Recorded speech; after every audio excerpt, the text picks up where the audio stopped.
Aula 14, na página 458. Essa aula ela tem como objetivo falar um pouco sobre os vírus e sobre as viroses. Só que, na verdade, na aula anterior a gente já falou sobre as características dos vírus, mas para retomar, organismos que vão ser parasitas intracelulares obrigatórios. Nós falamos também que os vírus eles podiam ter DNA ou RNA.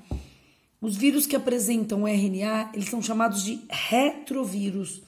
Aí é preciso que o RNA se transforme, após ele entrar na célula hospedeira, se transforme em DNA. E para que esse fato aconteça, é necessária a presença de uma enzima chamada de transcriptase reversa. Então, a transcriptase reversa, ela vai pegar o RNA viral e transformá-lo em DNA viral. Esses vírus que apresentam RNA e que fazem esse processo de conversão do RNA em DNA, eles chamam-se retrovírus. Aqui é o vírus HIV. O HIV é um retrovírus. Veja que ele apresenta aqui a molécula de RNA e ele apresenta aqui a proteína, a enzima chamada de transcriptase reversa. A transcriptase vai transformar o RNA em DNA viral. O vírus HIV, ele também é conhecido, HIV é uma sigla, e essa sigla significa vírus da imunodeficiência humana.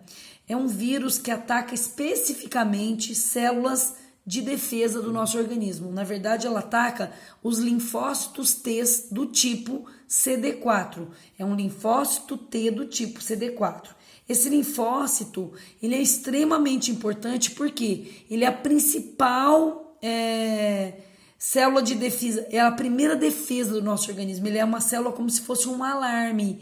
Ele que dá um toque para todo o sistema imunológico de que há um problema ali. Ele sinaliza as demais células de defesa sobre o problema que vem acontecendo. Portanto, quando o HIV entra nessa célula, esse alarme não é soado, né? E aí o organismo fica vulnerável. Aqui nós estamos vendo o vírus HIV e esse azul aqui é a célula de defesa. Então ele vai colocar, o vírus vai jogar aqui para dentro o material genético. Na verdade, ele vai jogar o quê? O RNA. O RNA, quando ele entra aqui, ele vai sofrer uma conversão e ele vai transformar-se em uma molécula de DNA. Essa molécula de DNA aí vai acontecer a replicação do vírus dentro da célula hospedeira e depois ocorre o lyse dessa célula, consequentemente a morte da célula de defesa, tá? E aí forma um novo vírus que vai para a corrente sanguínea e vai fazer o processo novamente. Contudo, durante esse processo, essa célula aqui de defesa, ela vai estourando uma a uma até chegar um momento que o sistema imunológico fica extremamente vulnerável. Então, o que vai acontecer? O vírus vai entrar em contato com a célula de defesa, com os receptores da célula de defesa, né? Então, tá aqui o vírus HIV e aqui estão os receptores da célula de defesa. Em seguida, o HIV vai entrar na célula e ele é desencapado. Então, o vírus entra na célula, ele é desencapado e aí vai acontecer que a transcriptase reversa, ela vai orientar a síntese de DNA a partir desse RNA, que é o material genético do HIV.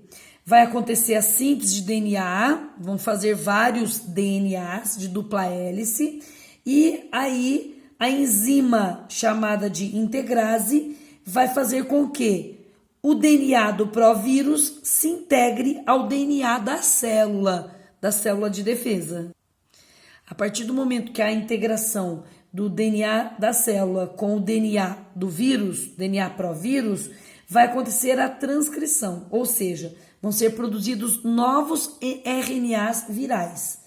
Aí, consequentemente, vão ser sintetizados com os componentes do vírus, né? Vão ser criados novos vírus, vai acontecer o processo de maturação dos mesmos, a montagem das suas cápsulas proteicas e aí a liberação do vírus para a corrente sanguínea novamente. Vai ter a fragmentação da membrana plasmática e a liberação dos vírus na corrente sanguínea.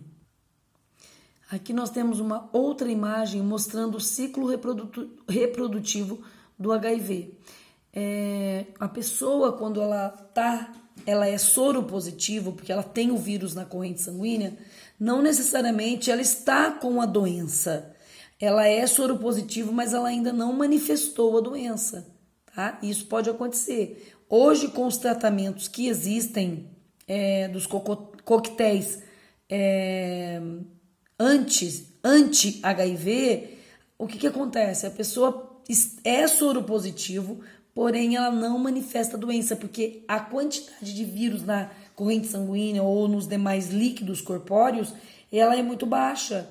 Então, não afetam tantas células de defesa, porque o problema da doença é a falta de defesa no organismo. Coloquei um slide aqui só para dizer para vocês quais são as principais viroses humanas. O sarampo, a rubéola, a cachumba, catapora, gripe, poliomielite, hidrofobia, herpes, mononucleose, varíola, febre amarela, dengue, papiloma, que é o HPV, hepatite A, hepatite B, hepatite C, entre outras hepatites. E hoje, mais falado atualmente, o vírus da gripe H1N1, o vírus da dengue, né, que tem material genético RNA, o Zika vírus, né, ou vírus Zika, que é uma nova preocupação também. Que mais que nós temos para falar? E hoje, nesse momento, nós estamos passando por uma pandemia, uma distribuição desse vírus, que é o Covid-19, que é o coronavírus. O Covid é um tipo de corona, né? É um vírus que está aí espalhando pelo mundo todo, porém ele é uma pandemia, né? Ele provocou uma pandemia no planeta. Pandemia é isso mesmo, né? Quando ele se espalha por todas as partes do mundo. E, na verdade, o HIV também é uma pandemia.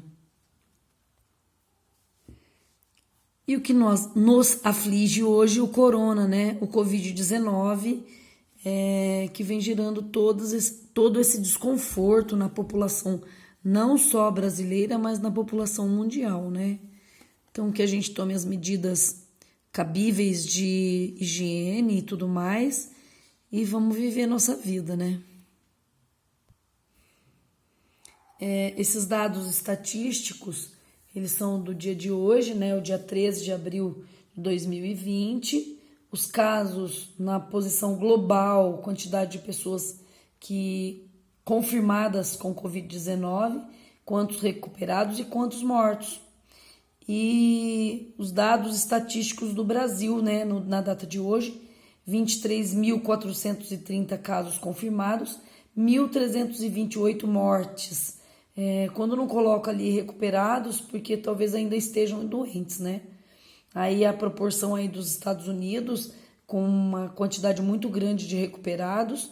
Na Espanha, apesar de ter também muitos afetados, mas uma proporção muito grande de pessoas recuperadas. E na Itália. Aí a gente coloca os 3 países que estão em primeiro lugar no ranking aí do corona e a nossa posição, né? E o Brasil aí, para ver como que a gente está em comparação. E a distribuição no mundo, 119.483 pessoas morreram com a doença.